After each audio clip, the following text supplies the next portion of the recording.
Storytelling is an art form that has been around since the dawn of man. These days, it seems like we get most of our stories from TV, books, movies, or of course, true crime podcasts. But we seldom get to hear stories from the people who actually lived them. I believe that everyone has at least one great story to tell. Maybe it's about the time you spent all weekend making chili for a work function only to tragically spill it as you walked through the front door. Or the time you and your brothers finally stood up to the school bullies. Or the time you met your favorite movie star and immediately embarrassed yourself. My best story is dedicated to discovering these stories and releasing them into the wild, one guest at a time. I'm Travis Tidmore. Join me as I discover Brock Wilbur's best story.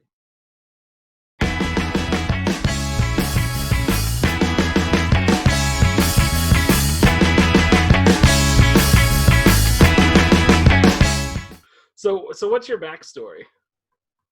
My backstory is that I grew up in Salina, Kansas, a city both 1,500 miles from both New York and LA, so the geographic center of fuck nowhere. I got out of school and went to Chicago for a couple of years. Really liked it there. Got a degree in film and moved to Los Angeles to become a screenwriter, and that took a while to get there. Worked in a lot of interesting, weird jobs. Did music supervision for some TV shows in like a mid-level way. So like did some backing tracks for the show Ghost Hunters by just letting my neighbor's cat run across my keyboard in my apartment. I was like, yep, that's spooky music. There we go. I used to watch that show all the time with my wife. In fact, they have a new season, and I just watched the first episode earlier this week because I was like, nothing else is on. It was delightful to work around it because I got to see what they edited together, and quite frankly, like there's so much bullshit on the show, but there was also things that they captured that were so genuinely scary that they just cut it, like it's not there. And I was like, but that looks like ghosts. I think you actually have something. They're like, nah, it's just too weird. And I was like, but I thought that was That's what we want to see. And that's why it cuts That's from amazing. that to like, I don't know, this candle blows out where somebody's very clearly blowing it out from just outside of the camera range, and you're like, that's amazing. I see the seams between what we're doing. That's crazy. Anyway, from there, Los Angeles was very, very good to me, and I got very tired of writing screenplays because I had movies that were coming out like 4 or 5 years after I finished writing them, and like you'd sit there and watch your work on the big screen and go like, I would not write it this way today, and all I can see is how much better I've gotten and how awful this is, and people spent money and made it, and like it's just I started to feel bad. So I got into stand-up comedy where like if I had an idea, I could go out like that night and test it in front of people instead of wasting 6 years on it. And very, very quickly got into that world, did a bunch of albums, toured a bunch, and then got married. And when you get married, you no longer need the attention or sex from random strangers on the road. So that's a wonderful time to settle down. We, after the election, we decided we wanted to be more politically active in a place where it mattered, because there was no need to call our senators in California and be like, this is how you should vote, because they're like, yep, that's already what we were doing. So we moved to Kansas City, where we can work in both Kansas and Missouri, helping do things in politics that we really care about, and that's been exceptionally rewarding. Well, Brock, what is your best story? All right, here we go. I was in 4th grade. And luckily enough, in my hometown of Salina, Kansas, I got to live within a mile of both my sets of grandparents, and they were both alive, and that was very cool. And one night, my grandfather and my grandmother were watching ABC Nightly News, and it was 1992, so it's a feature about what's happening in the Bosnian War. And for people that don't know, like there was the city of Sarajevo, and it was surrounded on all sides by mountains, and the people in the mountains, because of religious disputes and other things, were just constantly firing rockets down into the city and sniping people. And this went on for years, because we kind of ignored it here. There was just mass executions of people, and America was like, I don't know if we want to get our toe into that because of politics reasons, which sucks ass. Anyway, my grandparents were just sort of watching this feature on the war, and one of the stories in it, the story takes 90 seconds. It was a nothing part of a much larger segment, but they were interviewing these people, and basically there was one water pump in this neighborhood, and you had to walk a number of miles to get there with pans and stuff in your buckets to fill to bring home, because otherwise there was no water. And obviously on the walks to and back, you just might get shot, a rocket might hit you, whatever. Anyway, this family went, and they were standing in line, and they got up to fill their buckets, and that's when the whole area was hit by a very large rocket, and it killed everyone, except for this little boy who was 10, 11, and just completely torn up with shrapnel. And like, he was standing there next to his dead parents and his dead sister, whose bodies are just mangled, and he's trying to like wake them up while sobbing, and like, it's very, very viscerally clear that they are not getting up, to the point like it was very heavily blurred in the broadcast. And then they were trying to interview the little boy, and they translated, and he was just so sad. Anyway, my grandparents saw that, and they were like, huh, I hope somebody's going to help him. And so the next day, they'd been thinking about it all night, and my grandfather said to my grandmother, hey, why don't you call CBS and just see if anyone's helping that kid out? Certainly there's a lot of people doing it. And my grandparents are the sort of people, like many people's parents are, who are like, especially around comedy, like, why don't you just go ask SNL for a job? Why don't you merely just show up at Facebook and they'll give you something? So the idea that they would be like, we'll simply call the CBS number and somebody will answer our questions. It wound up taking a couple of days, but they got in touch with the producer from the piece. And they were like, so I'm sure there's some sort of fund set up. We just like to donate something, which God bless them for inventing Patreon back then, or GoFundMe. And the producer was like, no one called in to offer help about that segment. Like, no, that's just not a thing. And my grandparents like got off the phone and sat there for another day or so. And then they decided, we're going to bring that Bosnian kid that we saw on TV over to America to live with us. They didn't know how. They certainly weren't prepared to do so.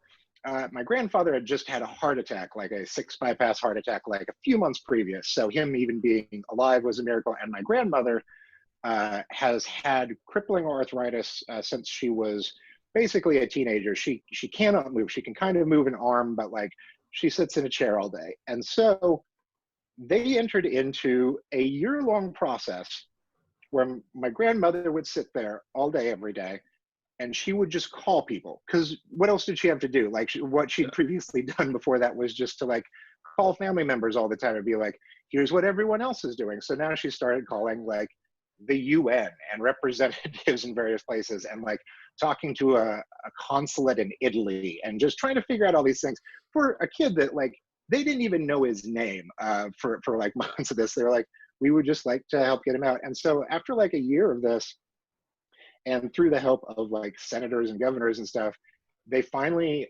sent it, basically a tank in to the middle of Sarajevo one morning, and just grabbed this kid and took him out to a plane, a supply plane, and got him to America. So just one day, and my grandparents didn't tell anybody about this, especially my parents. So one day, it's right before Christmas, and suddenly there's this 12-year-old Bosnian kid living in my grandparents' house, who's still got all these shrapnel wounds, and he's not seen like electric lights in years, and has never had a soda before, but also doesn't speak any English. He could say Michael Jordan and hot dog, and that was the end of it. So we had suddenly, I have a new Bosnian brother / uncle who's my same age. And so we started trying to figure out how to communicate with each other without language. So he got some G.I. Joes, and I tried to play G.I. Joes with him the way that I would play G.I. Joes normally. But he's just come from living in a war where everyone he loved died. So he would use the G.I. Joe figures to show me how people murdered his family.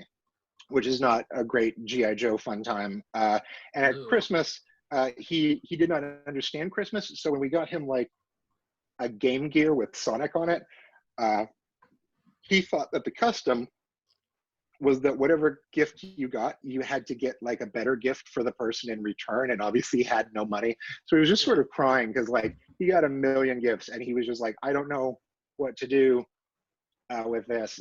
But the one thing that he truly, truly loved, because it did not require a mastery of the language, was the movie Home Alone, which he thought was the funniest thing he'd ever seen.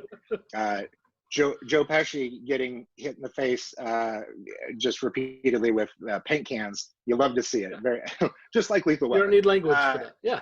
You don't need it. And so like we just watched Home Alone on repeat for like a week over the Christmas break. And then like they tried to put him in the local grade school, and like the kids there just fell in love with him. And even though they were like, no one could really figure out the language. And when he sort of could, he also came from a culture that was just brutally honest about everything. So like one of the first things he said in English was to tell a girl in the class that she was fat. And it was, we had to have him call and apologize. And he didn't understand why. He was like, but she is fat. And I was like, I understand. Like the truth of it is one thing, but like in our world, we don't say things like that. And it was a difficult concept for him. Anyway, we grew up together, and at some point, my grandfather realized that like his favorite Baron is his name, Baron Lasovic, and my grandparents made this incredible decision. They're like, we're not adopting him. Like he does not belong to us. We aren't changing his name. We're not going to make him go to church or change his religion as so many other people do that bring in war orphans. They were just like, we're just taking care of him until this thing is over and he can go home. And so he was growing up here and in Salina, Kansas in the 90s. No one knew what soccer was, and soccer was the only sport he could play. So my grandmother, again, just started making calls and found Jan Stenerud, who is from that part of Europe, who is the only kicker in the NFL Hall of Fame. And he happened to live in Kansas City, which was a couple hours away. So she asked if he would come teach Baron how to use his soccer kicking to kick a football so he could be the kicker on a football team. And that just panned out. Like just everything that she touches, every call she makes goes somewhere.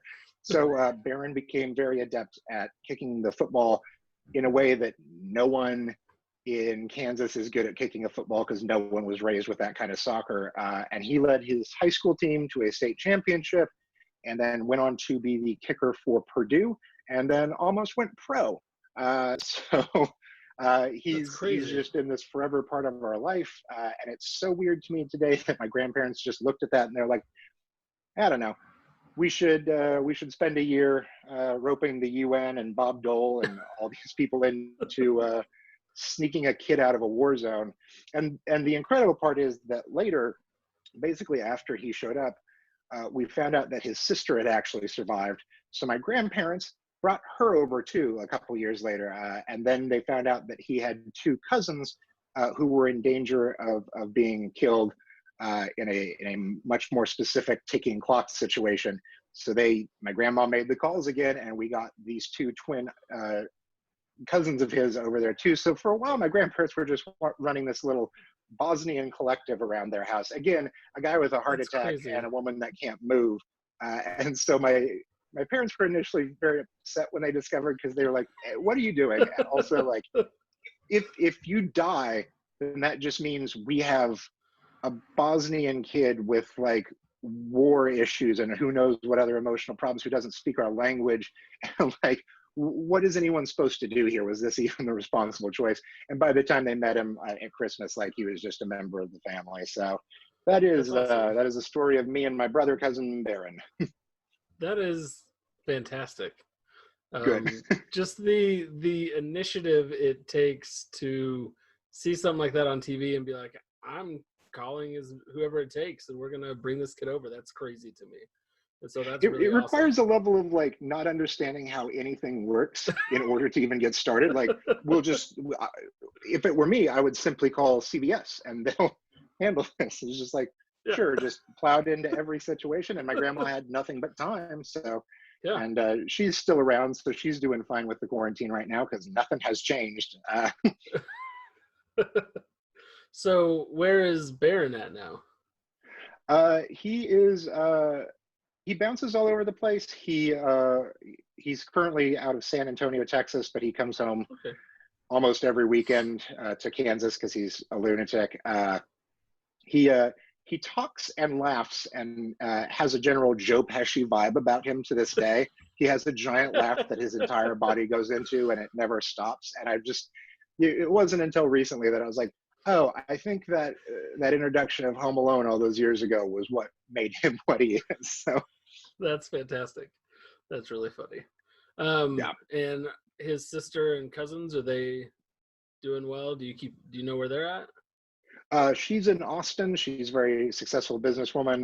The cousins, one of them I think went back and is living in Bosnia. The other one is sort of working here. They go back and forth. Everyone stays in touch. We're all still family. That's really awesome. Your grandparents made your own family basically just off of a news show that they saw. That's Yeah, 90 crazy. seconds, and then 10 years later, we've got this whole other arm of the family. So That's pretty awesome. So what are you up to these days? I'm the editor-in-chief at The Pitch, which is Kansas City's alternative magazine. So trying to do journalism in a time of a pandemic, which is emotionally a lot, especially covering politics. I also have a book that just came out called Postal in the Boss Fight book series. It's about a bad video game and the bad people that made it, and it's important to criticize bad art sometimes. So I wrote it with Nathan Rabin, who's my writing hero, and we got to dig into both that game, but also the UV Bowl movie that's made as an adaptation of it. So it's pretty wild and all over the place and not really like anything else in the series. So that's up for sale now, and there's an ebook if you're the sort of person that doesn't want to touch a physical object right now. My physical copy shipped out today, so I'm looking forward to getting it. Oh, thank you so much. No problem. I look forward to reading it. Bull is an insane person, so that intrigues me more than anything. No one around this is balanced in any way. Well, I mean, it is a game called Postal about shooting people up, right? Yes. So that makes sense that not balanced people made that game. So where can people find you online? I am at Brock Wilbur on Twitter and everywhere else. BrockWilbur.com if you need to contact me directly. So that's me. Thank you so much for having me on. Thank you so much for being on. It's been a pleasure to have you, and that was a fantastic story. Good luck with the series. Thank you. Thanks to Brock for taking time out to tell his story. You can check out his new book, Postal, co-written by Nathan Rabin, on Amazon or directly from the publisher over at bossfightbooks.com. New episodes will be dropping right here every Tuesday and Thursday. Check back next Tuesday to hear from my friend, actor Brandon Dawson. Be sure to like, comment, and subscribe. Our title music is Red, White, Black, and Blue by Peg and the Rejected. If you have a story you'd like to tell on the show, hit us up via email at mybeststorypodcast@gmail.com, over at Twitter at mybeststoryshow, or check out our Facebook page. Until next time, go live your best story.